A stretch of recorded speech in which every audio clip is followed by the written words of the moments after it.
Iran आखिर क्या है यार। ईरान आखिर क्या ही कर लेगा। दोस्तों, ये पूरी दुनिया यही सोचती थी ईरान के बारे में, लेकिन ईरान ने पूरी दुनिया को दो बार चौंकाया है। दोस्तों, पहली बार तब जब अमेरिका और इजराइल ने साथ मिलकर ईरान के ऊपर हमला किया था और ईरान के सारे टॉप लीडर्स मारे गए थे। तब दुनिया सोचती थी कि यार ईरान क्या ही कर लेगा। ईरान के ऊपर इतने सालों से सैंक्शन है और इतनी ताकत भी नहीं है, तो फिर ईरान सिर्फ 2-4 दिनों में ही घुटनों पर आ जाएगा। लेकिन दोस्तों, ईरान ने जो किया ना, पूरी दुनिया में तहलका मचा दिया। आज तक ईरान अमेरिका और इजराइल के सामने झुका नहीं है, और तब पहली बार दुनिया चौंकी थी और सारी हकीकत पूरी दुनिया को तब पता चली। लेकिन अब एक ऐसी चीज हुई ना दोस्तों, जिस वजह से पूरी दुनिया सिर्फ चौकित ही नहीं हुई है बल्कि हैरान हो गई है। और वो घटना है दोस्तों, ईरान में आयतुल्ला अली खामेनी का जनाजा कार्यक्रम। दोस्तों, इस कार्यक्रम में ईरान के करोड़ों लोग शामिल हुए हैं और ये लोग ईरानी गवर्नमेंट से मांग कर रहे हैं कि हमें अपने नेताओं का मौत का बदला चाहिए। साथ ही दोस्तों, ये लोग बहुत ही ज्यादा दुखी है और रो रहे हैं, बिलख रहे हैं, तड़प रहे हैं और अपने नेताओं से यही मांग कर रहे हैं कि हमें अपने नेताओं के मौत का बदला चाहिए। साथ ही दोस्तों, ये लोग अमेरिका मुर्दाबाद, इजराइल मुर्दाबाद के नारे भी लगा रहे हैं। और ये सब कुछ इसलिए हो रहा है दोस्तों, क्योंकि 28 फरवरी को अमेरिका और इजराइल की तरफ से ईरान के ऊपर हमले होते हैं और उसी हमले में दोस्तों आयतुल्ला अली खामेनी और ईरान के टॉप लीडर्स मारे गए। तो दोस्तों, इन हमलों में ईरान के जो टॉप लीडर्स मारे गए ना, तो ईरान को अपना देश चलाना बहुत ही ज्यादा डिफिकल्ट लग रहा था। और हो भी क्यों ना दोस्तों, क्योंकि किसी देश का अगर लीडर्स मारे गए तो फिर वह देश जैसे तैसे करके जिस सिचुएशन में आगे बढ़ता है वो कोई नहीं जानता है, वो सिर्फ और सिर्फ वही देश जानता है। और उसी सिचुएशन को देखते हुए दोस्तों, ये लोग नाराज है, क्योंकि इन लोगों ने वो सिचुएशन देखी है, वो सिचुएशन फेस की है। दोस्तों, सिर्फ जो प्रेसिडेंट मसूद पेजेस्कियान है, ईरान के संसद के जो स्पीकर है गालिबाफ, और खुद इन लोगों ने दोस्तों जैसे तैसे ईरान को आगे बढ़ाया, अमेरिका से लड़े, इजराइल से लड़े और आज तक डटकर खड़े हैं और बोल रहे हैं कि हमें अपने शर्तों के ऊपर सीज फायर चाहिए। तो जो इस तरह की सिचुएशन बनी ना दोस्तों, ये दुनिया ने नहीं फेस की, वो फेस की इन लोगों ने। तो जो गुस्सा है, आक्रोश है, वो उसी सिचुएशन का नतीजा है। और दोस्तों,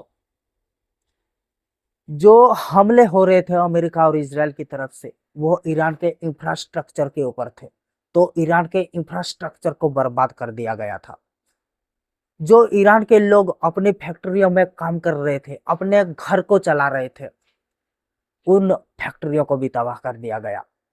तो उस वजह से दोस्तों, ईरान में जो महंगाई आई, जो लोग भूखे रहे थे, वो सिचुएशन थी, वो सब इन लोगों ने फेस की है।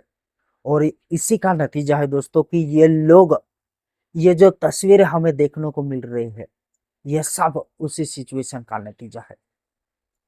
और अब दोस्तों, जब इसी तस्वीरों को लेकर एक्सियोस ने डोनाल्ड ट्रंप से पूछा एक इंटरव्यू में कि आप इन तस्वीरों को देखे होंगे, तो आपको क्या लगता है ये लोग क्या चाहते हैं और ऐसा क्यों कर रहे हैं?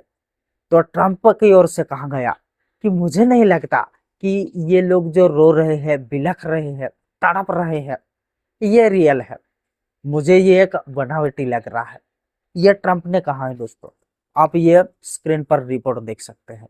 और साथ ही दोस्तों, ट्रंप ने ये भी कहा कि अगर अमेरिका चाहे ना तो ईरान को एक ही झटके में, एक ही हमले में बर्बाद कर सकता है, एक ही हमले में इन सारे लोगों को खत्म कर सकता है।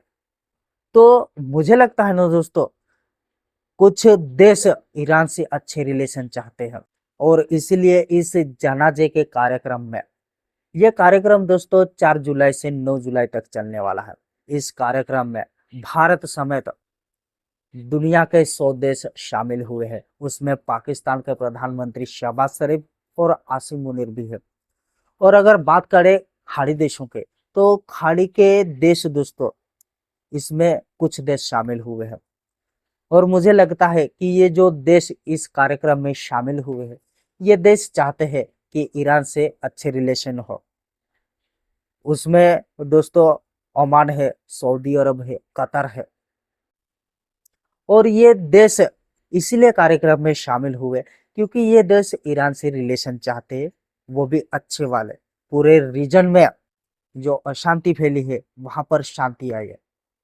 साथ ही जो ईरान ने इन देशों के ऊपर हमले किए, ड्रोन अटैक किए, मिसाइल मारे, उन सबको भुलाकर दोस्तों सऊदी अरब, ओमान और कतर इनसे, ईरान से अच्छे रिलेशन चाहते हैं और इसलिए ये शामिल हुए हैं। लेकिन जो खाड़ी देश के बाकी देश है ना दोस्तों, ये शामिल नहीं हुए हैं।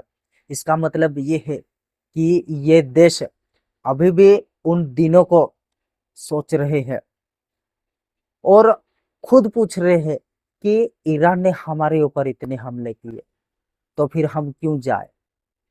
और यही वजह है दोस्तों, मुझे लगता है कि यही वजह है और इसीलिए बाकी के खाड़ी देश इस कार्यक्रम में शामिल नहीं हुए हैं।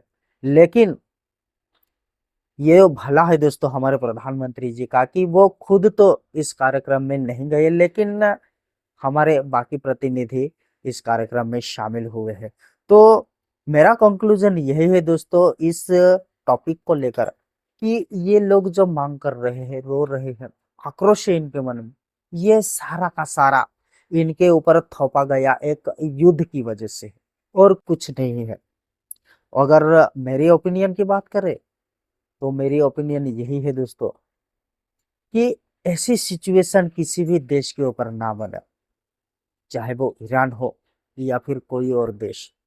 और पूरे खाड़ी देशों में जो अशांति फैली है उसके ऊपर भी कुछ काम किया जाना चाहिए। तो दोस्तों मेरी ये एक छोटी सी एनालिसिस वीडियो थी। अगर आपको ये वीडियो अच्छी लगी हो तो प्लीज़ दोस्तों इस वीडियो को लाइक करना, शेयर करना और साथ ही दोस्तों ऐसे ही एनालिसिस वीडियो को देखने के लिए इस चैनल को सब्सक्राइब भी जरूर करना। धन्यवाद दोस्तों, जय हिंद।